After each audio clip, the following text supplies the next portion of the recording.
my research focuses on the central nervous system, which is composed of the brain and the spinal cord. And essentially the central nervous system takes in sensory input and elicits behavioral outcomes in response to the environment. And the way that it does this is through these connections between neurons. Neurons have to connect to each other over long distances through physical contacts. And the way they do this is through the projection of long fibers or axons. And for example, in this schematic here is a neuron in the brain that's projecting an axon to a neuron in the spinal cord and making a connection. And the neuron in the spinal cord is then making a connection with a muscle fiber to regulate its contractility. And in the case of a spinal cord injury, or when there's an injury to the central nervous system, you get disruption of these fibers. When the fibers become injured, they retrogradely degenerate, and then they fail to regrow. And there are a number of reasons why this is thought to occur. But I'm going to focus on developing strategies to promote the regrowth of these injured fibers to reconnect with their targets. Because as you can see here, this leaves a gap and it leads to a disruption in the circuitry that's important for controlling this muscle, for example. And this has devastating consequences such as paralysis.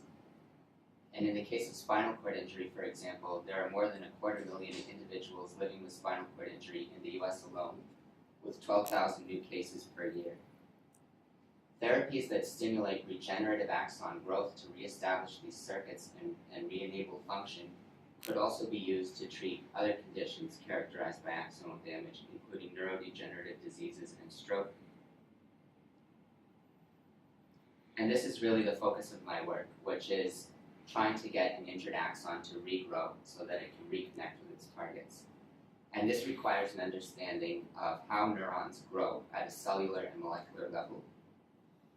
So here's an individual neuron in culture. This is the cell body of the neuron and the axon. And this large structure at the tip of the axon is the growth cone, which is this highly modal structure that is essentially the motor that drives the growth of the axon. And what I'm interested in is the molecular machinery inside the growth cone and how it drives the growth of the axon and how I can target this machinery to stimulate regrowth after an injury.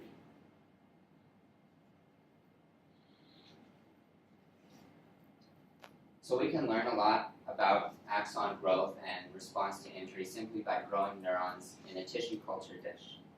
And in one such experiment, I can grow neurons isolated from rodent embryos in a dish until they form a dense carpet, so you can't really make out any individual parts because it's such a dense meshwork. And then I can simulate an injury by transecting this carpet of neurons. And this creates a gap. This is the uninjured surface on each side. And then over time, we can observe the regrowth of axons into this gap. And these neurons in this experiment, they actually regrow because they're isolated from an embryo, which has some growth capacity, a lot more growth capacity than an adult animal. And then in this colored image, we can visualize the growth cones with specific stains in green, as you can see, at the tips of the growing axons in red. So this is a nice system to determine how different genetic manipulations or drugs can regulate axon growth after injury. So through a series of experiments and using this experiment, we've discovered a new drug that stimulates axon regeneration after injury. So here's a control injury where you see growth into the scratch along the periphery. However, in the presence of this drug called FCA, we see a robust regrowth of axons all the way across the gap. And we can also test this drug in animals where we've injured the optic nerve, which, like the spinal cord and the rest of the central nervous system, also fails to regenerate after an injury. So what I'm showing you here are optic nerves from a control animal and an animal that's been treated with this drug, FCA. And then you're viewing the nerve from the side, and between the arrowheads is where the nerve has been crushed. And to the right is the direction that axons would regenerate. And in the control condition, you see very few axons that grow past this crushed site. However, in animals treated with the drug, we see robust regrowth of axons past the crush site. So these exciting results are bringing us one step closer to developing new treatments to stimulate repair of the injured nervous system. So I would like to thank my supervisor, Dr. Alison Fournier, and members of the lab, as well as Dr. Sam David and members of his lab for their collaboration on this study.